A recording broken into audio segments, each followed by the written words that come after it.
Hello, this is Linda and welcome back to my channel. In this video, I'm working with the Little Bee Cottage September collection from Cocoa Daisy to put together a spread documenting September 2020 in my daughter's album. Let's go ahead and dive right in.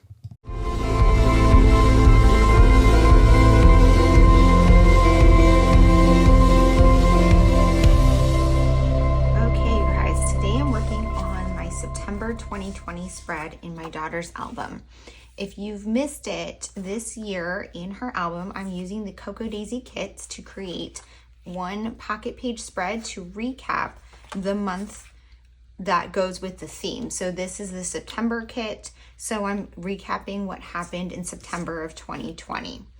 Of course, there was a lot going on in a lot of these months that doesn't all condense down to one pocket page, but my ultimate goal is to do like a recap of the stories and the memories of her that specifically would fit from that month. So how I go about doing this is I look through my Project Life album from the time and jot down some notes. So what I did was here, I created a note with some of the things that impacted her. So my Project Life album is very much focused on me and my life, but of course my daughter shows up a ton in that, especially at this time when she was still a child. So I have a lot of notes and things in there. So I just kind of made notes here of what types of things I want to include on this spread.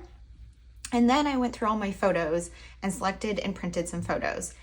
These were her first day of school pictures, and she had two first days of school, the first remote day and the first virtual day, the first in-person day, because this is 2020.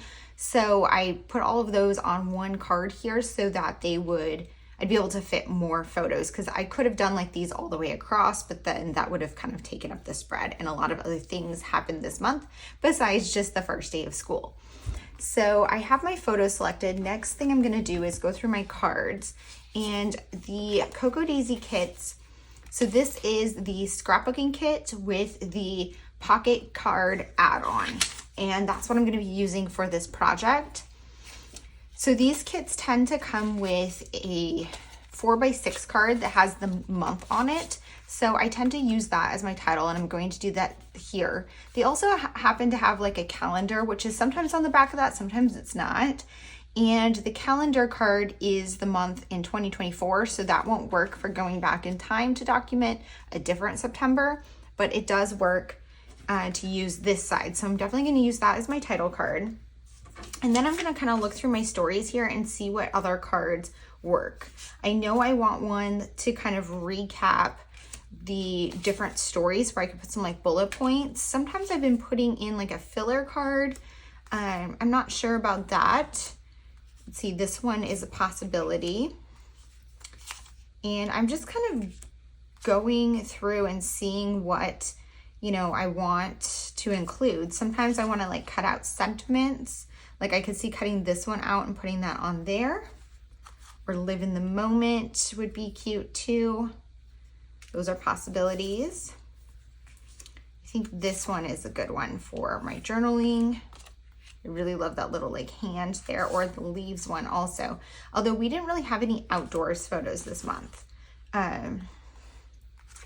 This one is also a cute sentiment. First day of fall, that's very beautiful. And let's see here, goodbye summer. That works really well for her because her name is Summer. So I might just put that one like that as a filler card. Let's see what else we have. Protect your peace. Sweet honey. This is 2024, so of course I'm going to save that. And there's also this Hello September, which is super cute, but I don't need both of those on the same spread, so that will probably go in my Project Life album or another project. Okay, so I have some cards kind of narrowed down here. I'm going to look at these a little further. So these two I'm going to put in this one pocket. So I'm just going to adhere them together on the back. And sometimes I do this because I want to get more photos in. Narrowing down the photos to get them down to one pocket page for the month is sometimes pretty difficult to do. I had to cut out some photos that were kind of good ones, but I like this general recap. These were from the same day. So I actually want to kind of do this one, and the orange pops with her shirt. So I'm gonna cut this out and put that on there. And then this one, I really like this one too. I'm trying to decide where I want to put it. I could do it here on top of her new bedroom stuff, or I don't know it will fit on that one. I think I'll put it here, even though the sentiment doesn't really fit with the new bedroom stuff. It does kind of just fit overall, and I think it will fit on there the best, but I'm gonna just put it there for now, and I'm gonna not include this one. And then let's see what else we have. So I'm putting the cards aside. I always do the cards first. And then there's some of these like little icons. These are super cute. I could see putting like that key there just to add a little bit of dimension. So I might do that with my journaling. I have these alphas, so I could put a title on something. And then there's some of these. This last days of summer thing I think would be really cute with like this one, because that was kind of shopping at the end of summer vacation. I'm not sure though how to put it on there, or where I'd want to put it because of the shape. So I'm always going to think about the shapes. And then there's these die cuts. I really liked these two because they kind of go together. And I could see maybe putting them like this and this on here, but then I would not put this one. I kind of like that. So I think I'm going to do that instead of this card. And of course, there's also the rub-ons. Rub-ons are great to put on top of like photos and journaling cards. Like they add just like such a flat layer because there's zero dimension to them, that they're perfect for like layering on top of. But I feel like there's a lot going on here already, so I don't think I want those.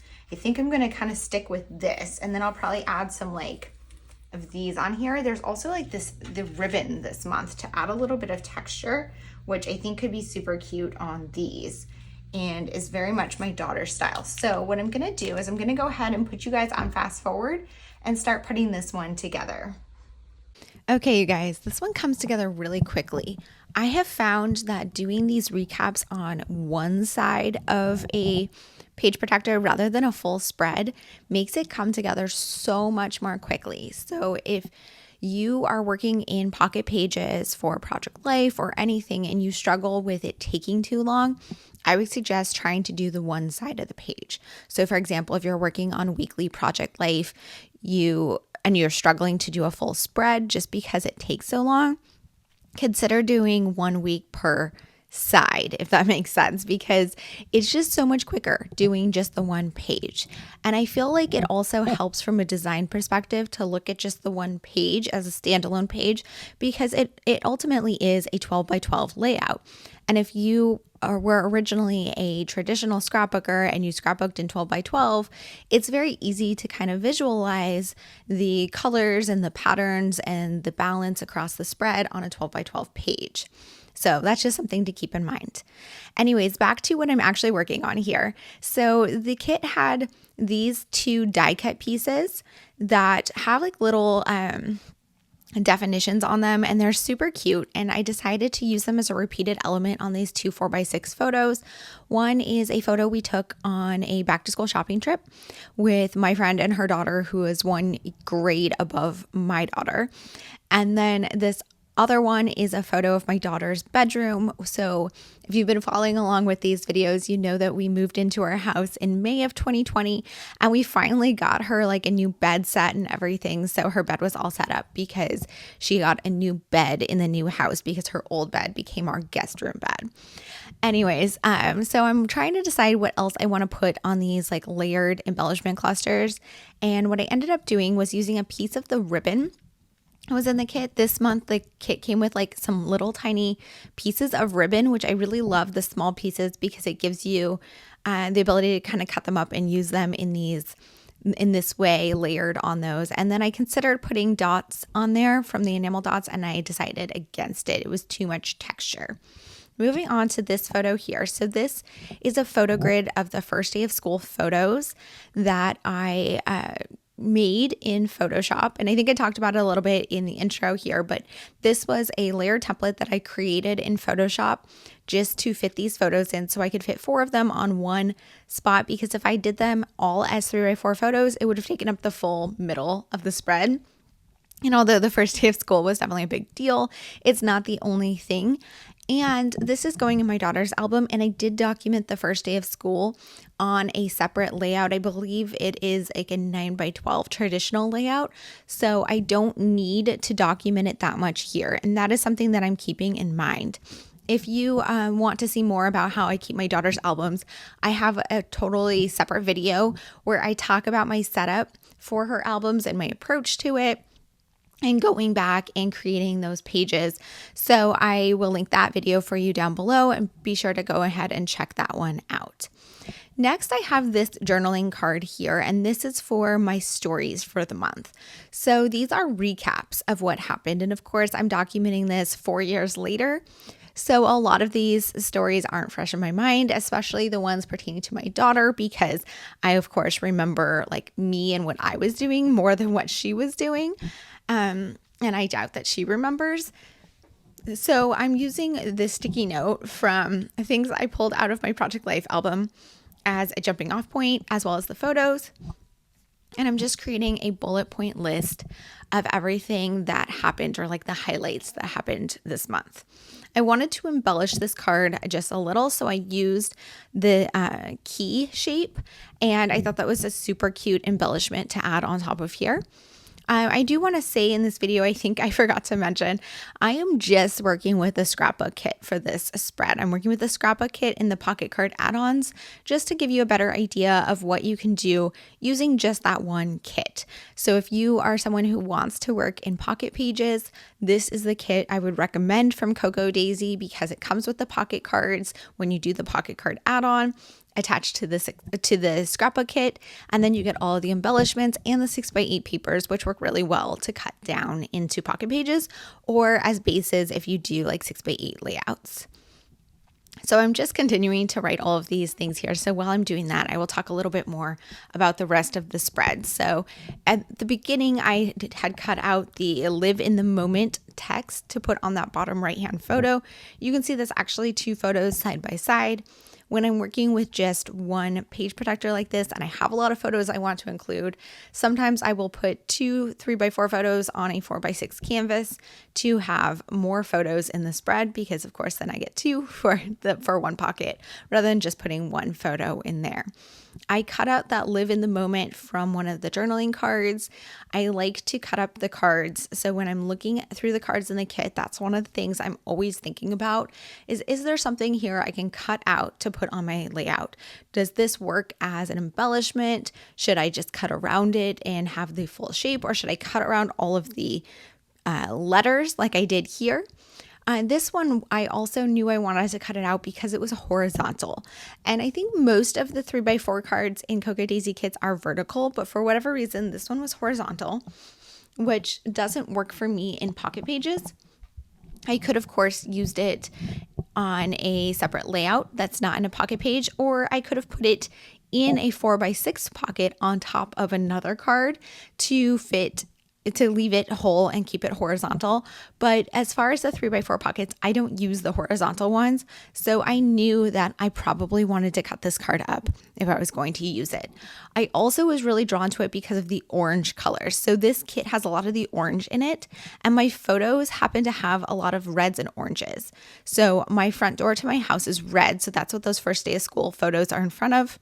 The photo with the friends up in the top is in front of a big red heart on one of the I Heart New York signs, because we live in New York.